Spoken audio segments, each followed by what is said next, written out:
गुजरात के वलसाड में निर्माणाधीन पुल ढहा। औरंगा नदी पर बना पुल ढहने से करीब 4 मजदूर हादसे में घायल। मौके पर राहत बचाव का काम जारी है।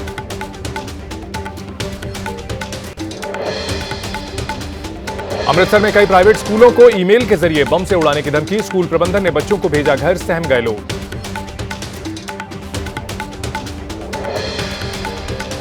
यूपी के संभल में दीपा सराय पुलिस चौकी का विधि विधान के साथ हुआ उद्घाटन। 24 नवंबर 2024 को संभल में हिंसा के बाद इसी साल 4 मार्च को रखी गई थी नींव। समाजवादी पार्टी सांसद जियाउर रहमान बर्क के आवास से मात्र 100 मीटर की दूरी पर बनाई गई है चौकी। ओडिशा के भुवनेश्वर में नाइट क्लब में लगी आग पर काबू पाने की कोशिश जारी। बिल्डिंग से काले धुएं का गुबार निकलता हुआ नजर आया। फिलहाल आग लगने की वजह साफ नहीं। कोलकाता के रामगढ़ इलाके की मार्केट में लगी जोरदार आग। करीब 40 दुकानों को आग ने अपनी चपेट में लिया। देर रात लगी आग। कई घंटों की कड़ी मशक्कत के बाद आग पर काबू पाया गया। आग से लाखों का नुकसान हुआ। दिल्ली के सैनिक फार्म इलाके में बुलडोजर एक्शन। डीडीए ने अतिक्रमण के खिलाफ कार्रवाई की। अवैध बंगलों पर चला बुलडोजर। गैर कानूनी कफ सिरप कारोबार के खिलाफ बड़ा एक्शन। लखनऊ जोनल ऑफिस ने सिरप ट्रेडिंग मामले में 25 ठिकानों पर एक साथ छापेमारी की। वाराणसी, जौनपुर, रांची और अहमदाबाद में भी ईडी की दबिश। कफ सिरप सिंडिकेट के तार तलाशने में जुटी ईडी। लखनऊ में बर्खास्त सिपाही आलोक सिंह की आलीशान कोठी पर मारा छापा। दस्तावेज खंगाले जा रहे हैं।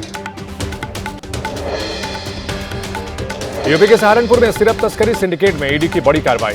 सहारनपुर से पकड़े गए 4 आरोपियों के ठिकाने पर छापा मारा। दस्तावेजों को खंगाल रही है ईडी की टीम। कफ सिरप कांड में पुलिस का एक्शन तेज। फरार चल रहे शुभम जायसवाल और उसके पार्टनर महेश सिंह पर वाराणसी पुलिस ने 25-25 हजार रुपए का इनाम घोषित किया। रेड कॉर्नर नोटिस भी जारी करने की तैयारी।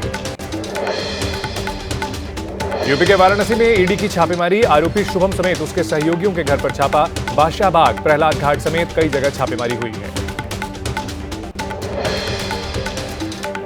कोडीन सिरप सप्लाई मामले में यूपी के अंबेडकर नगर से एक आरोपी गिरफ्तार। अभियुक्त नसीम हैदर को पुलिस ने गिरफ्तार कर जेल भेजा। कोडीन युक्त कफ सिरप की ही अवैध सप्लाई का आरोप है। यूपी के अमरोहा में बांग्लादेशी महिला समेत पति गिरफ्तार। नेपाल के रास्ते अक्टूबर 2025 में पति के साथ भारत पहुंची थी। 2 महीने से अवैध तरीके से रह रहा था दंपति।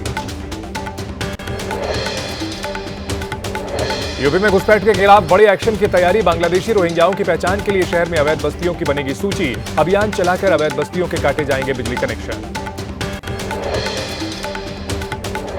उत्तर प्रदेश में लागू किया गया एस्मा। अगले 6 महीने तक यूपी में कर्मचारी नहीं कर सकेंगे हड़ताल। राज्य सरकार के सभी कार्यालयों, निगम प्राधिकरण पर लागू होगा एस्मा।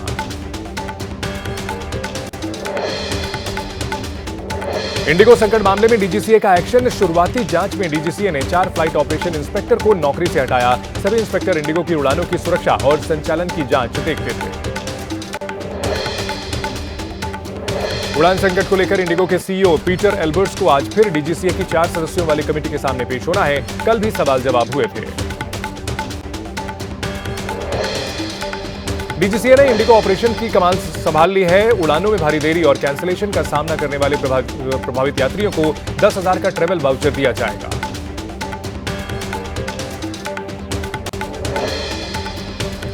लखनऊ के अमौसी एयरपोर्ट रनवे की बढ़ाई जाएगी लंबाई। फरवरी से शुरू होगा काम। एयरपोर्ट रनवे की लंबाई 3200 मीटर होगी, जिससे जंबो जेट अब लखनऊ में उतर सकेंगे।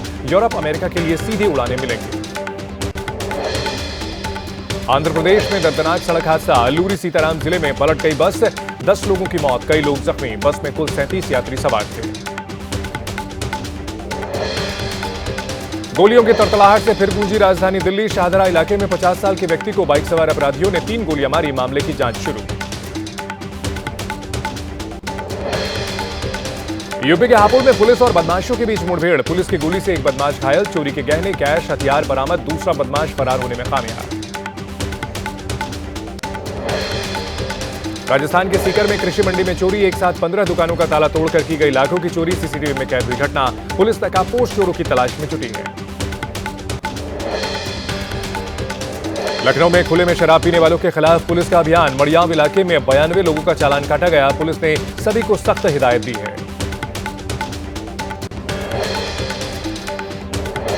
इथेनॉल फैक्ट्री के खिलाफ हिंसा के बाद हनुमानगढ़ में हालात फिलहाल शांत हैं। इथेनॉल प्रोजेक्ट को शिफ्ट करने की मांग पर अड़े हैं किसान। लोकसभा में नेता प्रतिपक्ष और कांग्रेस सांसद राहुल गांधी ने प्रदूषण का मुद्दा उठाया। कहा, वायु प्रदूषण पर प्लान बनाए सरकार। सदन में प्रदूषण के मुद्दे पर चर्चा हो। संसदीय कार्य मंत्री रिजिजू बोले, हम हर मुद्दे पर चर्चा के लिए तैयार हैं। राज्यसभा में जोरदार हंगामा। सदन की कार्रवाई के दौरान कैबिनेट मंत्रियों के मौजूद नहीं रहने पर विपक्ष का हंगामा। मोदी सरकार पर सवाल उठाए। बीजेपी सांसद अनुराग ठाकुर ने ई सिगरेट के मुद्दे पर लिखित शिकायत दी। कहा, टीएमसी के एक सांसद सदन के अंदर पी रहे थे ई सिगरेट। कांग्रेस की बैठक में नहीं पहुंचे कांग्रेस सांसद शशि थरूर। राहुल गांधी ने बुलाई थी बैठक। शशि थरूर को बैठक के लिए बुलाया गया था। सूत्रों के मुताबिक दिल्ली से बाहर है थरूर। यूपी बीजेपी को 14 दिसंबर को मिल सकता है नया अध्यक्ष। कल नए प्रदेश अध्यक्ष के लिए होगा नामांकन। पीयूष गोयल केंद्रीय चुनाव अधिकारी बनाए गए। कल लखनऊ पहुंचेंगे पीयूष गोयल और विनोद तावड़े। यूपी बीजेपी अध्यक्ष की रेस में पंकज चौधरी का नाम सबसे आगे। दौड़ में यूपी सरकार में मंत्री धर्मपाल लोधी, केंद्रीय मंत्री बीएल वर्मा, पूर्व सांसद हरीश द्विवेदी, गोविंद शुक्ला का नाम भी लिस्ट में शामिल है। अमित शाह के आवास पर यूपी के प्रदेश अध्यक्ष और संगठन के मुद्दों पर बैठक हुई। बीजेपी अध्यक्ष जेपी नड्डा, संगठन महामंत्री बीएल संतोष और आरएसएस सरकार्यवाह अरुण कुमार मौजूद रहे। हैदराबाद में बीजेपी का जोरदार प्रदर्शन। सरकारी फंड के दुरुपयोग को लेकर राज्य सरकार के खिलाफ मोर्चा खोला। बीजेपी कार्यकर्ताओं ने जमकर नारेबाजी की। प्रधानमंत्री मोदी की अध्यक्षता में दोपहर 1 बजे केंद्रीय कैबिनेट की होगी बैठक। कई अहम फैसलों पर मुहर संभव। कांग्रेस के सीनियर नेता और पूर्व केंद्रीय गृह मंत्री शिवराज पाटिल का 91 साल की उम्र में निधन। महाराष्ट्र के लातूर में अपने घर में लिया आखिरी सांस। लंबे समय से बीमार चल रहे थे। 2 दिन के हैदराबाद दौरे पर समाजवादी पार्टी के अध्यक्ष अखिलेश यादव विजन इंडिया कार्यक्रम में लेंगे हिस्सा। टेक और आईटी इंडस्ट्री से जुड़े लोगों के साथ संवाद करेंगे अखिलेश। बंगाल विधानसभा चुनाव की तैयारी में जुटी तृणमूल कांग्रेस। पार्टी ने एक नया गाना किया रिलीज। पीएम मोदी और बीजेपी को गाने के जरिए बनाया निशाना। यूपी समेत 6 राज्यों में एसआईआर फॉर्म भरने की मियाद बढ़ी। यूपी में 26 दिसंबर तक एसआईआर फॉर्म भरे जाएंगे। 31 दिसंबर को ड्राफ्ट वोटर लिस्ट जारी होगी। तमिलनाडु, गुजरात में 14 दिसंबर तक फॉर्म भरने की नई तारीख। गोवा, राजस्थान, पश्चिम बंगाल और लक्षद्वीप में एसआईआर फॉर्म भरने की प्रक्रिया पूरी। 16 दिसंबर को जारी होगी draft voter list. Madhya Pradesh, Chhattisgarh और अंडमान निकोबार में एसआईआर फॉर्म 18 दिसंबर तक भरे जाएंगे। 23 दिसंबर को ड्राफ्ट वोटर लिस्ट जारी होगी। एसआईआर प्रक्रिया की डेडलाइन बढ़ाए जाने पर बोले अखिलेश यादव। कहा, यह बीएलओ और पीडीए प्रहरियों की जीत है। लोकायुक्त कानून का फिर उठा मुद्दा। अन्ना हजारे 30 जनवरी से रालीगढ़ सिद्धि में करेंगे अनशन। कहा, अगर कानून लागू नहीं हुआ तो प्राण त्याग देंगे, लेकिन पीछे नहीं हटेंगे। पश्चिम बंगाल चुनाव से पहले राज्य में धर्म युद्ध। बाबरी मस्जिद के बाद अब राम मंदिर की एंट्री। सॉल्ट लेक इलाके में राम मंदिर की मांग वाले लगे पोस्टर। दिल्ली के शाहदरा में फायरिंग। डेयरी व्यवसायी के बेटे को बदमाशों ने मारी गोली। मामले की जांच में जुटी पुलिस। वाराणसी में राहुल नाम के युवक की आत्महत्या का मामला। पुलिस ने राहुल की पत्नी और सास को किया गिरफ्तार। तीसरे नामजद आरोपी की तलाश जारी।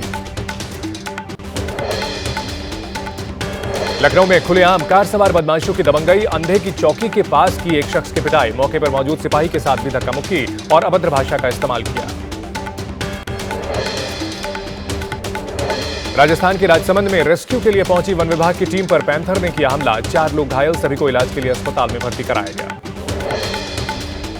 पीलीभीत में कार सवार लोगों ने सड़क पार कर रहे बाघिन और शावकों का वीडियो बनाया। वीडियो वायरल होने के बाद वन विभाग की टीम ने गश्त के साथ बढ़ाई सतर्कता।